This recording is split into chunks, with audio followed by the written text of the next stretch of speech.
Hi, I'm Mark Mattioli, and welcome to another reading of Boston Accent. Boston Accent is available on Amazon.com, and it contains mature subject matter. Let's pick up where we left off. I was working 6 days a week at the gas station, and I'd taken notice of one of my regular customers. She's a tall brunette in her mid-20s, and she would come in every morning around the same time and pump her own gas. The reason I took notice of her was the fact that she would look up at the front window to see if I was watching her, and then turn her ass towards me and bend over straight-legged while she finished pumping. It was very exaggerated, bending over, and I was pretty sure she was doing it on purpose. When she came inside to pay, she would flash me this smile and look right into my eyes.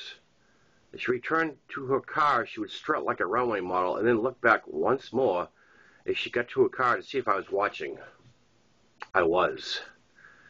One Friday afternoon, she threw me a curveball by going home from work instead of going to work when I usually saw her. When she came in to pay, she lingered a little longer than usual and made small talk with me. She introduced herself as Renee and told me that she lived and worked nearby. She was excited that it was Friday and she had the weekend off.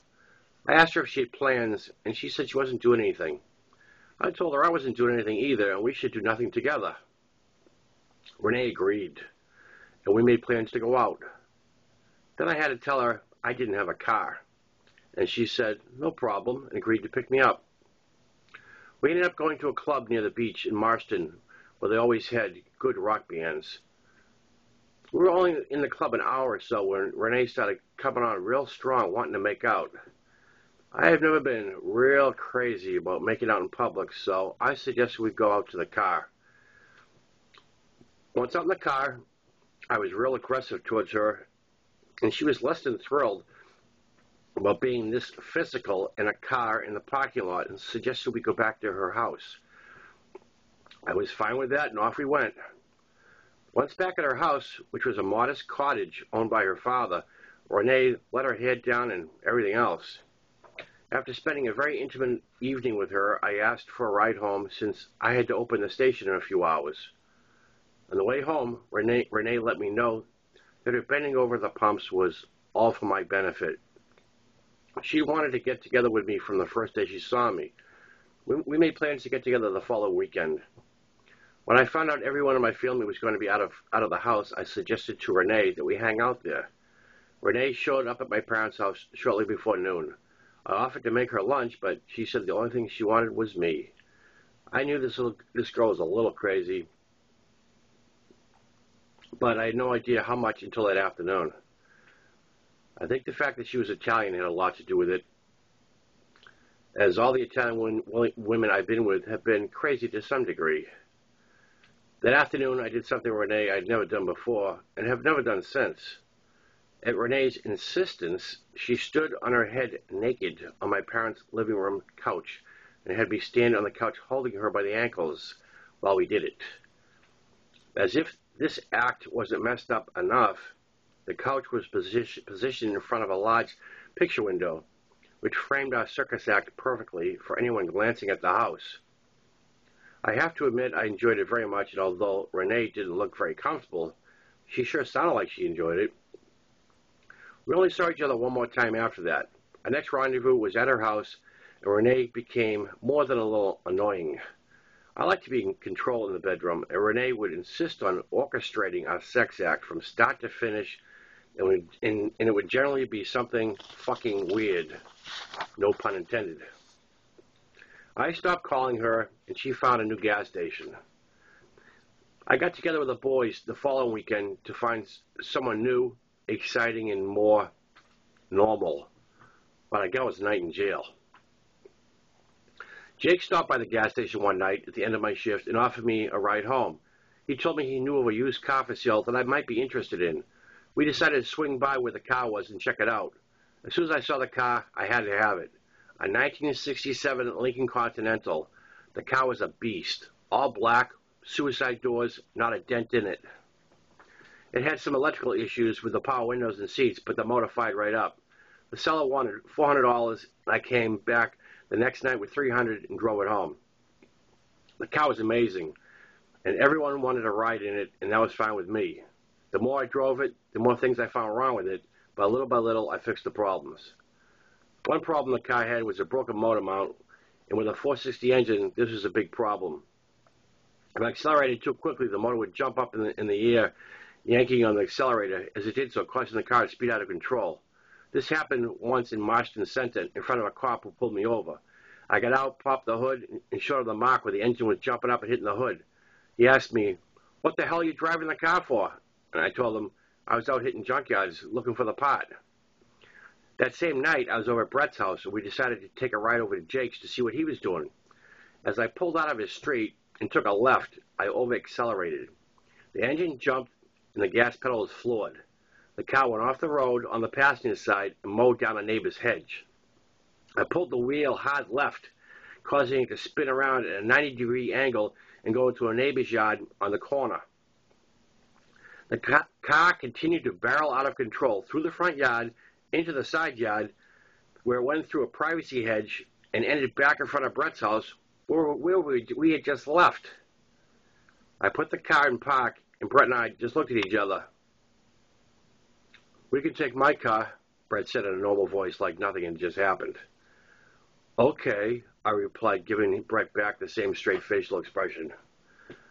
By the following weekend, I had found a motor mount at a junkyard and installed it myself the same day. No more hedges, front yards, side yards, or backyards. I was keeping it on the street. What I didn't know at the time was that I would only drive the car one more week. The following weekend, after replacing the motor mount, I received a phone call from Brett. Jake had stopped by his house, and they were going to an oceanfront club in the town of Dill to see a Southern rock band. It seemed the club had a Southern rock theme for the night that included shots of Jack Daniels for $1. This had trouble written all over it, but I felt the need to get out and find some female companionship, and what better way to do that with shots of Jack Daniels? Well, actually, shots of tequila would have been better, but that would have been a theme much farther south. When I asked Brett who was driving, he asked me if I had fixed my car. When I told him I had, he said, "I guess you are." That was my red flag number 2, and it went right over my head. The night at the club was uneventful for the most part, with none of us meeting any women. For the most part, we just drank and listened to the band, which was really good. I did a couple of shots of JD, but I didn't go crazy. I can't say the same thing for Brett, who drank heavy and was borderline out of control. As we were walking through the parking lot towards the car, Brett began chasing women around walking to the cars while screaming like a banshee. Jake went after him and brought him to the car so we could leave. What we didn't know was that the cops were parked across the street watching us. As soon as we pulled out, the cops got behind us and waited for me to do something wrong. I took a left-hand turn to head out to the main road and home, and that's when the blue lights came on. 2 cops came up to the car, one on each side, and stuck flashlights in our face while asking me if I had been drinking. I admitted to having a couple of beers since I figured I probably reeked like it, and the cop told me to get out of the car. He proceeded to give me a road sobriety course, which he flunked me on. I was placed in the back of the cruiser, and Jake and Brett were removed from my car. The next thing I know, cop number 2 walks up to my window and holds up a bag of weed and says, "We got you on possession." That's when I stopped being calm and tried to get out the window after the cop.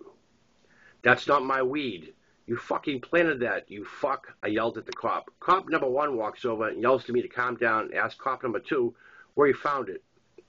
Cop number 2 holds up a denim jacket and says, "In the front pocket." "That's not my fucking jacket," I scream at the cop. Cop number 1 asked cop number 2 where in the car the jacket was, and cop number 1 says, "The back seat." A light goes on in my head when I realize that the jacket belongs to Brett, who is nowhere to be seen. I have no intention of ratting on Brett, but I need him to come forward on this one. I am in enough trouble with a DUI charge. Now I'm really pissed at Brett, not just for having his jacket in my car, but he didn't even smoke a joint with us. On top of that, if he hadn't been running around the parking lot like a jackass, the cops never would have given us a second look. I was going to kick Brett's ass when I got out of jail. The cops had my car towed and brought me in the station, which it turns out we were almost right in front of. I submit to the breathalyzer, which I fail, and I'm placed in a cell. My cellmate was drunker than Brett and had cut up his knuckles punching out storefront windows. He'd also puked in the cell, and I had to hold my breath to avoid puking myself. Shortly after being placed in my cell, a cop came up to the bars and told me I was going to have company. "You're putting someone else in here?" I asked, getting pissed off all over again. "Not this cell. The next one down. It's your buddy Brett." The cop smiles as he speaks. "What did he do?" I asked, confused, since last I knew he was MIA. "He's in protective custody. He ran into the woods when he saw one of our cruisers approaching," the cop said, shaking his head. Turned out Jake and Brett were walking towards the main road from the police station, and for no reason other than the fact that he was drunk as shit, Brett ran up an embankment when he saw a cruiser approaching. Brett tripped and rolled down the embankment, landing on the side of the road right in front of the cruiser. The cop asked him why he was running, and he said, "Cops." The cop looked at Jake, and he had his head down, holding his hand over his face in apparent anticipation of what Brett might do next. The cop looked back at Brett and said, "Cops what?" And Brett began to yell, "Cops, cops, cops." The cop said, "Okay, you need to sleep it off," and cuffed him. Jake was allowed to continue walking home, which took him several hours, with there being little traffic on the road at 2 a.m. As Brett was being processed, he noticed 4 guys that had just been busted for cocaine possession. When Brett saw these 4 guys being led to the cells, he began to taunt them by yelling, "Break out the lines! Who's got the coke?" The 4 guys weren't amused, and they began to yell from the cells that he was a dead man if they all got released at the same time. Luckily, that didn't happen, as Brett was only held for 4 hours, and the coke dealers had to wait for a bail bondsman. I ended up getting released an hour before Brett, and I walked over to the tow yard to get my car out.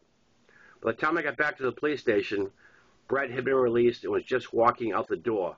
I tore up my new asshole for all the trouble he caused me and told him he needed to owe up to the pot being his.